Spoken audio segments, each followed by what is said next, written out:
ಕಾಂಗ್ರೆಸ್ನವ್ರು ಹೇಳಿದ್ರು ನಾವು ಅಧಿಕಾರಕ್ಕೆ ಬಂದ್ರೆ ಒಳ ಮೀಸಲಾತಿ ಜಾರಿ ಮಾಡ್ತೀವಿ ಅಂತ ಹೇಳಿದ್ರು. ಆದ್ರೆ ಅವ್ರ ಅಧಿಕಾರಕ್ಕೆ ಬಂದ ಮೇಲೆ ಅವರು ಅದನ್ನ ಕೈಗೆ ಎತ್ಕೊಳ್ಳಿಲ್ಲ. ಕಟ್ಟಕಡೆಯ ಜಾತಿಯಲ್ಲಿ ಹುಟ್ಟಿರ್ತಕ್ಕಂಥ ನಮ್ಮ ದುರದೃಷ್ಟ. ಇವತ್ತು ನಾಗಮೋಹನ್ ವರದಿ ನಮ್ಮ ಪರವಾಗಿದೆ, ಮತ್ತೆ ಸದಾಶಿವ ಆಯೋಗ ನಮ್ಮ ಪರವಾಗಿದೆ, ಮತ್ತೆ ಮಾಧುಸ್ವಾಮಿ ವರದಿ ನಮ್ಮ ಪರವಾಗಿದೆ, ಸುಪ್ರೀಂ ಕೋರ್ಟ್ ನಮ್ಮ ಪರವಾಗಿದೆ. ಇವತ್ತು ಸರ್ಕಾರ ರಚನೆ ಮಾಡುವಾಗ ವೋಟ್ ಬ್ಯಾಂಕ್ ನಮ್ಮ ಹತ್ರ ಬಂದು ಕಾಲಿಡಿದು ವೋಟ್ ಹಾಕ್ಸ್ಕೊಂತಾರೆ. ಏನು ಸಿದ್ದರಾಮಯ್ಯನವರು ರಾಜಕೀಯ ಪಿತೂರಿಗಳಿಂದ ಏನು ಮಹದೇವಪ್ಪ ಅವರು, ಮಲ್ಲಿಕಾರ್ಜುನ ಖರ್ಗೆ ಅವರು, ಪ್ರಿಯಾಂಕ್ ಖರ್ಗೆ ಅವರ ಮಾತಿಗೆ ಗೌರವ ಕೊಟ್ಟು ನಮ್ಮ ಮಾದಿಗರಿಗೆ ಮೋಸ ಮಾಡ್ತಾ ಇದ್ದಾರೆ. ಅವರ ಒಂದು ಒಳಗಡೆ ಸಂಚು ರಾಜಕೀಯ ಪಿತೂರಿಗಳ ಮಾಡಿಕೊಂಡು 6% ಕೊಟ್ಟಿದೆ. ಆದ್ರೂ ನ್ಯಾಯವಾಗಿದ್ದೀವಿ ನಾವು. ಎಲ್ಲ ಶಾಸಕರ ಮತ್ತು ಉಸ್ತುವಾರಿ ಮಿನಿಸ್ಟರ್ಗಳ ಮನೆಗಳ ಮುಂದೆ ನೇಣಾಕೊಳ್ತೀವಿ ಮಾದಿಗರಂತ ಎಚ್ಚರಿಕೆಯನ್ನು ಕೊಡ್ತಾ ಇದೀವಿ. 27ನೇ ತಾರೀಕು ನಾವು ಏನು ನಿಮಗೆ ಮೀಸಲಾತಿ ಕೊಡಬೇಕು ನಾವು ಕೊಡ್ತೀವಿ ಅಂತ ಹೇಳಿಬಿಟ್ಟು ಮೀನಮೇಷ ಎಳೆದು ಇವತ್ತು ನಮಗೆ ಮೋಸ ಮಾಡ್ತಾ ಇದ್ದಾರೆ. ಕಾಂಗ್ರೆಸ್ನವ್ರು ಹೇಳಿದ್ರು ನಾವು ಅಧಿಕಾರಕ್ಕೆ ಬಂದ್ರೆ ಒಳ ಮೀಸಲಾತಿ ಜಾರಿ ಮಾಡ್ತೀವಿ ಅಂತ ಹೇಳಿದ್ರು.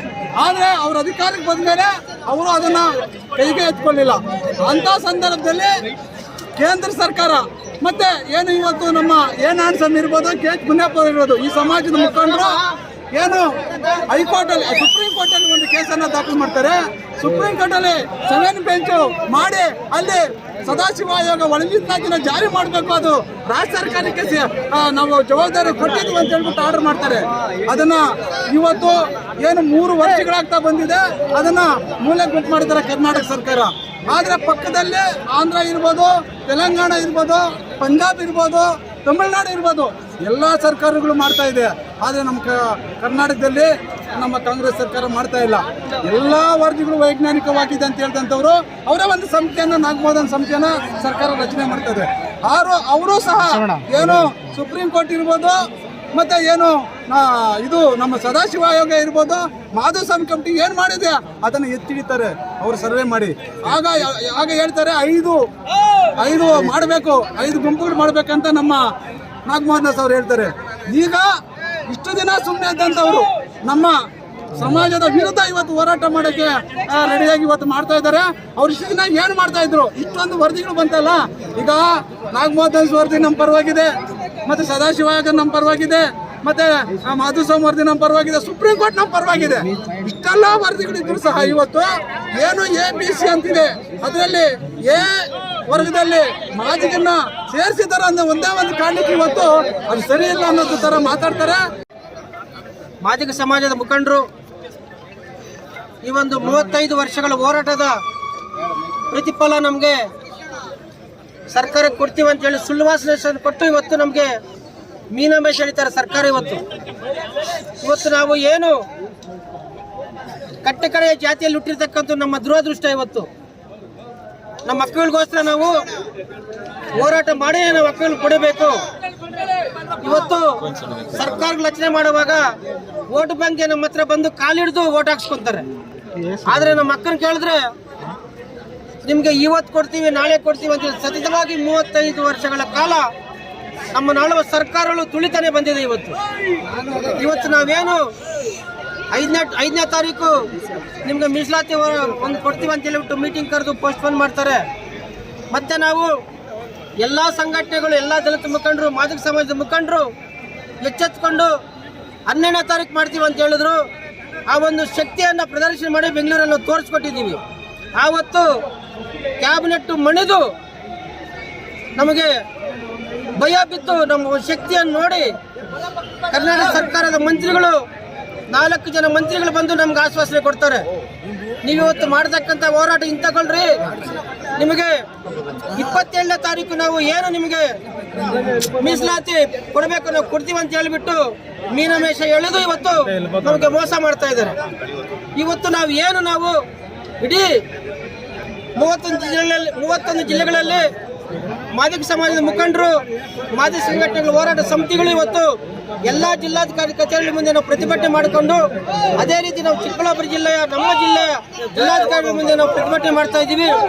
ಏನಾದರೂ ನೀವು ಈ ಒಂದು ಹೋರಾಟಕ್ಕೆ ಮಾಡಿದು ನಮ್ಗೆ ಏನಾದರೂ ಮೀಸಲಾತಿ ಕೊಡ್ದಿದ್ರೆ ಎಲ್ಲ ಮುಖಂಡರನ್ನು ಸೇರಿಸಿ ರಾಜ್ಯದ ಮುಖಂಡರನ್ನು ಮಾತಾಡಿ ನಾವು ಬಂದ್ ಮಾಡತಕ್ಕಂಥ ಕೆಲಸ ಮಾಡ್ತೀವಿ. ಇವತ್ತು ನಾವು ಏನು ಚಿಕ್ಕಬಳ್ಳಾಪುರ ಜಿಲ್ಲಾ ಕಚೇರಿ ಮುಂದೆ ಧರಣಿ ಮಾಡ್ತಾ ಇದ್ದೀವಿ. ಇದರ ಉದ್ದೇಶ ಕರ್ನಾಟಕ ರಾಜ್ಯದಲ್ಲಿ ಸುಮಾರು 35 ವರ್ಷಗಳ ಹೋರಾಟದ ಒಂದು ಕೂಗು ಇವತ್ತು ನಮಗೆ ಏನು ಒಳ ಮೀಸಲಾತಿ ವರ್ಗೀಕರಣ ಇದರಲ್ಲಿ 6% ಮಾದಿಗರಿಗೆ ಪಾಲಾಗಿದೆ, 6% ಒಲೆಯರ ಪಾಲಾಗಿದೆ, ಇನ್ನು 5% ಏನಿದೆ ಇತರೆ ವರ್ಗದವರಿಗೆ ನ್ಯಾಯ ಸಿಕ್ಕಿದೆ. ಆದರೂ ಸಹ ಏನು ರಾಜಕೀಯ ಪಿತೂರಿಗಳಿಂದ ಏನು ಸಿದ್ದರಾಮಯ್ಯನವರು ರಾಜಕೀಯ ಪಿತೂರಿಗಳಿಂದ ಏನು ಮಹದೇವಪ್ಪ ಅವರು, ಮಲ್ಲಿಕಾರ್ಜುನ ಖರ್ಗೆ ಅವರು, ಪ್ರಿಯಾಂಕ್ ಖರ್ಗೆ ಅವರ ಮಾತಿಗೆ ಗೌರವ ಕೊಟ್ಟು ನಮ್ಮ ಮಾದಿಗರಿಗೆ ಮೋಸ ಮಾಡ್ತಾ ಇದ್ದಾರೆ. ಇದು ಸರ್ಕಾರ ಎಚ್ಚರಿಕೆಯಿಂದ ನೋಡಬೇಕಾಗ್ತದೆ. 35 ವರ್ಷಗಳ ಹೋರಾಟದಲ್ಲಿ ನ್ಯಾಯಯುತವಾಗಿ 6% ಕೊಟ್ಟಿರೋದು ನಮಗೆ ನಾಗಮೋಹನ್ ವರದಿಯ ಪ್ರಕಾರ ಅಲ್ಲ, ಅವರ ಒಂದು ಒಳಗಡೆ ಸಂಚು ರಾಜಕೀಯ ಪಿತೂರಿಗಳ ಮಾಡಿಕೊಂಡು 6% ಕೊಟ್ಟಿದೆ. ಆದರೂ ನ್ಯಾಯವಾಗಿದ್ದೀವಿ ನಾವು. ಯಾಕೆಂದಿದೆ ಅಂದ್ರೆ ಎಲ್ಲ 101 ಜಾತಿಗಳು ಸಮಾನವಾಗಿರೋಣ. ಏನಾದರೂ 27ನೇ ತಾರೀಕು ಏನಾದರೂ ಮಾಡಿಲ್ಲ ಅಂದ್ರೆ ಎಲ್ಲ ಶಾಸಕರ ಮನೆ ಮುಂದೆ ನೇಣು ಹಾಕೊಳ್ತೀವಿ. ಸರ್ಕಾರ ಎಚ್ಚರಿಕೆ. ಗ್ರಾಮ ಪಂಚಾಯತಿ, ಜಿಲ್ಲಾ ಪಂಚಾಯತಿ ಎಲ್ಲ ಎಲೆಕ್ಷನ್ಗಳಲ್ಲಿ ಎಲ್ಲ ಶಾಸಕರ ಮತ್ತು ಉಸ್ತುವಾರಿ ಮಿನಿಸ್ಟರ್ಗಳ ಮನೆಗಳ ಮುಂದೆ ನೇಣು ಹಾಕೊಳ್ತೀವಿ ಮಾದಿಗರು ಅಂತ ಎಚ್ಚರಿಕೆಯನ್ನು ಕೊಡ್ತಾ ಇದೀವಿ. ನಿಮ್ಮ ಸರ್ಕಾರವನ್ನ ಧೂಳಿಪಟ ಮಾಡ್ತೀವಿ ಅಂತ ಎಚ್ಚರಿಕೆ ಕೊಡ್ತಾ ಇದೀವಿ. 35 ವರ್ಷಗಳಿಂದ ಹೋರಾಟದ ಪ್ರತಿಫಲ ನಮಗೇನಾದ್ರೂ ಅನ್ಯಾಯ ಮಾಡಿದ್ರೆ ನಾವೆಲ್ಲ ಉಗ್ರ ಹೋರಾಟ ಮಾಡ್ತೀವಿ. ನಿಮ್ಮ ಮನೆಗಳ ಮುಂದೆ ನೇಣು ಹಾಕೊಳ್ತೀವಿ. ಸಾಯಕ್ಕೂ ನಾವು ಸಿದ್ಧವಾಗಿದ್ದೀವಿ ಅಂತ ಎಚ್ಚರಿಕೆಯನ್ನ ಕೊಡ್ತಾ ಇದೀವಿ.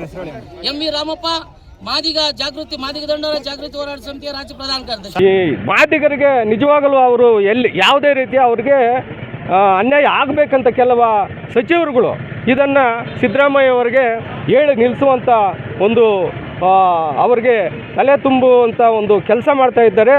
ಯಾಕೆ 35 ವರ್ಷಗಳಿಂದ ಈ ಮಾದಿಗರು ಏನು ಹೋರಾಟ ಮಾಡಿರೋದ್ರಿಂದ ಇವತ್ತು ನೀವೆಲ್ಲ ಚೆನ್ನಾಗಿದ್ದೀರಾ. ನಾವು ಚೆನ್ನಾಗಿರೋದು ಬೇಡವಾ? ನಮ್ಮ ಮಕ್ಕಳು ವಿದ್ಯಾಭ್ಯಾಸ ಮಾಡಿ ಏನು ಒಂದು ಎಕ್ಸಾಮ್ ಬರೆದು ಅದರಲ್ಲಿ ಸರ್ಕಾರಿ ಉದ್ಯೋಗಕ್ಕೆ ಹೋಗಬಾರ್ದಾ? ಅದನ್ನು ಕೇಳೋದು ತಪ್ಪ?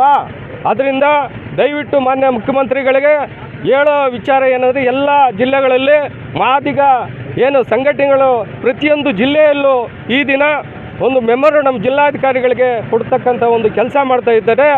ಆದರೆ ನಮ್ಮ ಏನು ಮುಖ್ಯಮಂತ್ರಿಗಳು 27ನೇ ತಾರೀಕಿಗೆ ಘೋಷಣೆ ಮಾಡಿದ್ರೆ ಅವ್ರಿಗೆ ತುಂಬ ಧನ್ಯವಾದಗಳು. ಇಲ್ಲ ಅಂದರೆ ನಿಜವಾಗಲೂ ನಾವು ಮುಂದಿನ ದಿನಗಳಲ್ಲಿ ಇಡೀ ಕರ್ನಾಟಕ ರಾಜ್ಯಾದ್ಯಂತ ಏನು ಮಾದಿಗ ಸಂಘಟನೆಗಳಿದೆಯೋ ನಿಜವಾಗಲೂ ನಿಮಗೆ ಬಹಿಷ್ಕಾರ ಹಾಕುವಂಥ ಕೆಲಸ ಮಾಡ್ತೀವಿ. ದಯವಿಟ್ಟು ನೀವು ಮಾಡಬೇಕಂತ ತಮ್ಮಲ್ಲಿ ಮನವಿ ಮಾಡಿಕೊಳ್ಳುತ್ತೇವೆ. ನನ್ನ ಹೆಸರು ಕೆ. ಕೃಷ್ಣಮೂರ್ತಿ, ತಾಲೂಕ್ ಪಂಚಾಯತಿ ಮಾಜಿ ಅಧ್ಯಕ್ಷರು ಹಾಗೂ ನಗರ ಪ್ರಾಧಿಕಾರ ಮಾಜಿ ಅಧ್ಯಕ್ಷರು, ಚಿಕ್ಕಬಳ್ಳಾಪುರ.